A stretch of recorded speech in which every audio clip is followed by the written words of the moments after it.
Alright guys, what is going on? So today we have a super exciting video which pertains to the white Galaxie. We're going to finally start getting back on this car. We got a lot of work to do and there's a lot of parts that are coming for it. We're kind of starting to switch gears and get into this one a little bit more because I do want to get this thing done. So probably one of the most important modifications that I've wanted to do this car is actually get a good set of wheels for it. Now a lot of you guys for whatever reason thought that these were the wheels that I was going with it. Was just a set of black steelies. These are only a 15 by 10, just rattle can black for the time being to get rid of those ugly hold wheels that it came with, whatever those things were. And these aren't anything special. They're just a 235, just a spare wheel and tire setup I had lying around. So they're really just my rollers until I could really get a real set of wheels. And I'd been doing some shopping around to see what I wanted, the kind of the look that I was going for. I think I finally found a set that I was comfortable with, so hopefully they all fit. I really didn't think I was going to be able to afford this one. This is probably the most expensive, actually this is the most expensive set of wheels I've ever bought for a vehicle. You can see them right behind me. That is the front, one of the fronts and rears for this car, and I cannot wait to show you guys. So let's just dive right into this. All right, so we got one rear and one front. The other rear is inside and the other front's still actually being shipped. So we're gonna be test fitting just one front and one rear. But these are a set of Riddler 695s in a staggered set. So we have an 18/8 in the front and then a 20 by 10 in the back. So I'll just show you the specs right now. You can see there's our part number, there's our offsets and our backspace and lug spacing and everything. So this is the front, the 8. There's the part number right there, and then you can see it's an 18 by 8, and you can see this side is our 20 by 10. I think are both 0 offset. And I will have the Summit links to both of these if you guys are willing to check these out. Enough talking, let's go ahead and cut this box open and see what these things look like. I have yet to see them. All right guys, so I decided to open the garage just a little. It's actually really windy outside for whatever reason, so I lied. I already opened this one because I couldn't help myself earlier. But we're gonna open the rear first because this is the good one. And I already opened it, and I want to see it again. As you guys probably saw with my F100, I had the BART wheels that were not packaged at all. This is how you're supposed to package a wheel. It even has this fancy little ring that goes around the edge so you don't scratch it. I really like that. That's cool. So, the main little sock that goes around it, our foam. Oh boy. I don't think you guys are ready for these wheels. I mean, I'm not really ready for these wheels. Dang. Oh my gosh. Oh, wow. That's a freaking wheel. Oh my goodness, boys. Is that not the coolest wheel you ever seen or what?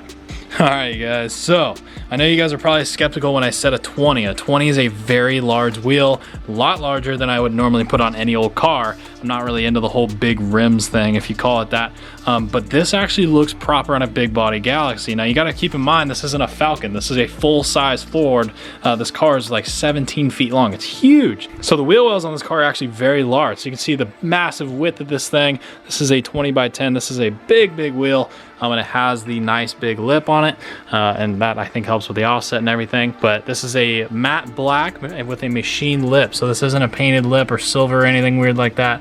It'll be hard to focus, but you guys can actually probably barely see. This actually has a machined lip on it. It's a bare aluminum kind of machined lip that goes around it there. Now you guys can kind of see it. This is not painted. So this is the matte black center 695 20 by 10 with a machine lip. I really wanted, I'm a deep dish kind of guy. I like being able to see a deep dish tucked in the back of the car. So I think these are gonna work out really well. See the back of this, I mean, the quality of these wheels are actually really nice. And they're not totally expensive. I mean, I will admit the whole set was over $1,000, but that's not terrible for a full set of custom wheels. You know, these aren't your typical BARTs. The BARTs that I put on my truck were like 60 bucks a wheel. These were a lot more than that, but you can tell the difference, not only with the packaging, but the quality of the wheel itself. They're not all dinged and dented. And the actual quality of them and how they're assembled is a lot better. But yeah, super pumped with these. I've been looking forward to these for the last 3 months, and I cannot wait to share them with you on the car. But let's go ahead and open the front, see what those look like next to these. I ordered them based off the specs that I saw. Measured, so I'm hoping these fit like I've said before. Hopefully we don't have the same issue we did with the F100 and these actually go on right. But yeah, this being an 18/8, it's not going to be quite as aggressive as that. Obviously it wouldn't fit. So let's see what we got. The biggest difference I noticed immediately with expensive wheels is they have a lot more packaging. So we have bumpers in all 4 corners. We have the plastic wrap that goes around it. We have the ring that goes over it. We have the sock that goes over that. So there's a lot of protection that goes into these wheels. I mean, you can definitely tell the quality of these things once they come out. But dang, look at this. This is basically a mini version of that wheel. So check this out. So like I said before, I am a really big like wheel lips kind of guy. I like seeing a deep dish, and this is the 18/8 and then the 20x10. But definitely you can see that this has a little bit of a lip. I don't like seeing a flat face wheel in the front just because you have a deep dish in the back. This isn't as big as they offer, but it's as big as I should be able to. But I do have a 17x10 on the back of my red Galaxie, so a 10-inch wide should fit no problem, and then the 8-inch wide should fit no problem. I have a 17.9 on the front of the red Galaxie. But dang, you can just see these two wheels next to each other look absolutely phenomenal. You know, massive props to Riddler wheel for making such a badass wheel. I cannot wait to get these things fitted, and we're just gonna get these things bolted on real quick. So I gotta jack the car up and hopefully get the rears off without too much issue and see if these things fit.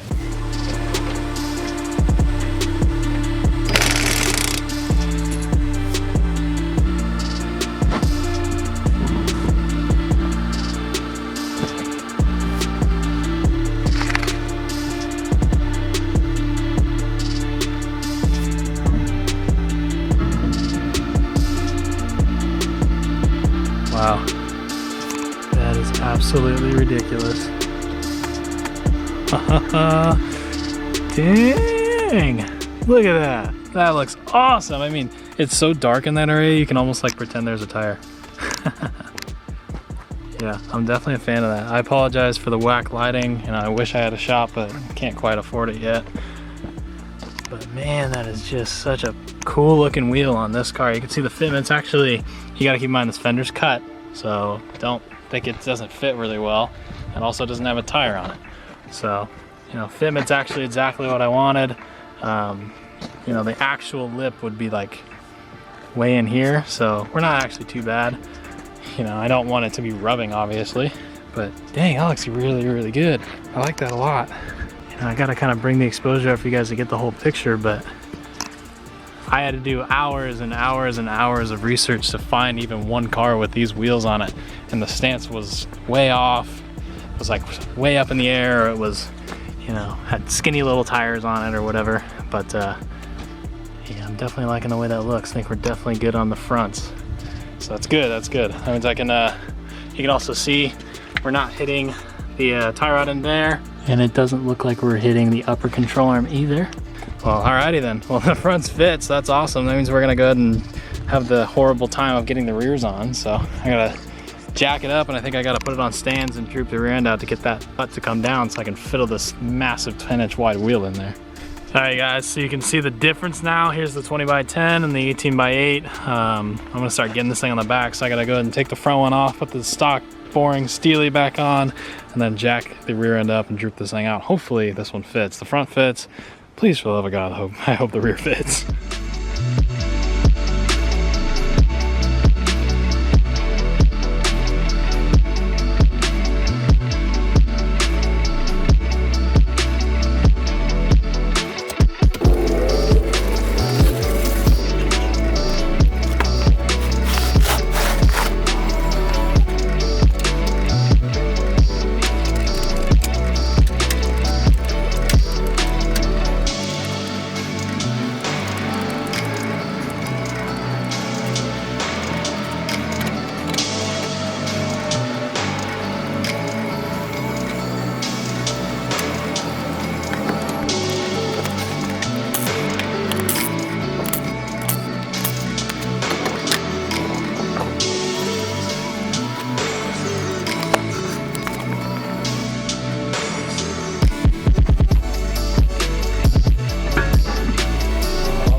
Does fit.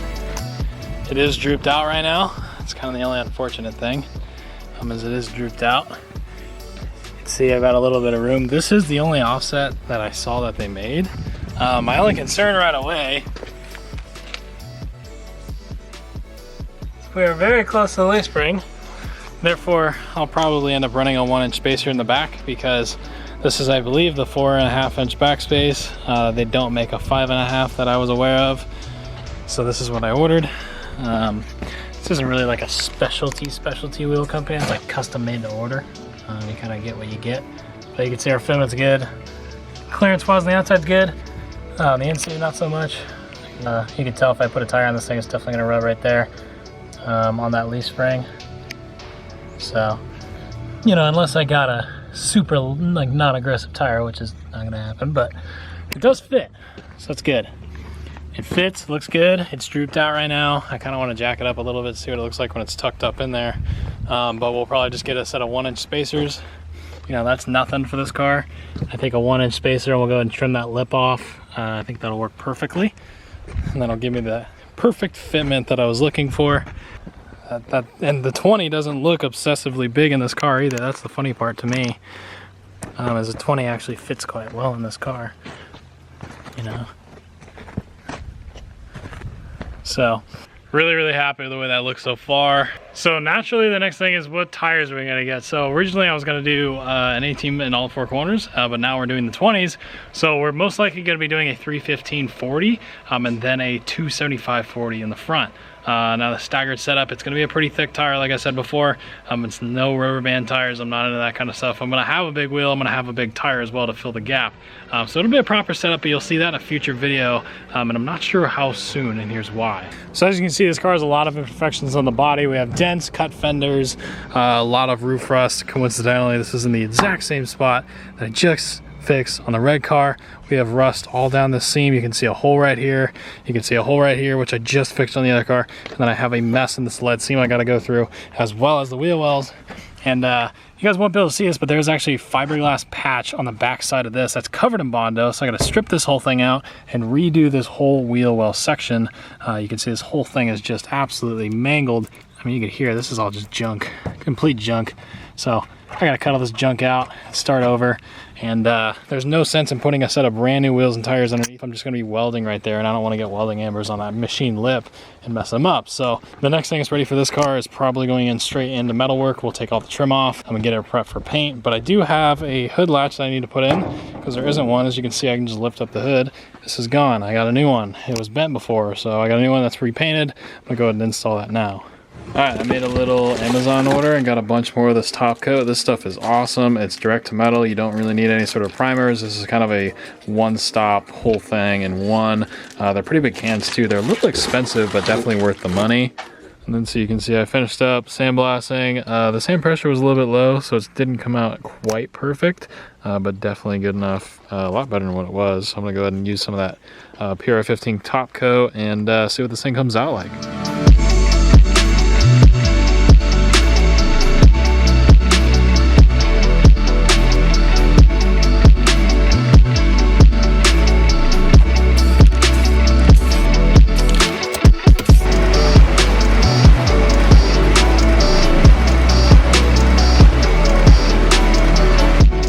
So you can see since the last time you guys saw it, I got everything painted. It came out really good actually. I like this paint. The only thing I don't like is it's not quite the hardest thing on the planet. So I would spray some sort of a clear coat or a secondary coat on top of it just to make it a little bit more protected so it doesn't scratch. It does scratch fairly easy, which kind of is a bummer, but nevertheless it's still done. So since you guys last saw this thing, it's just kind of been around on the other side of the house, up in the air to kind of start getting its final, you know, disassembly and reassembly. So I'm gonna go ahead and get that hood latch in so I don't have a hood fly up and, you know, smash the roof.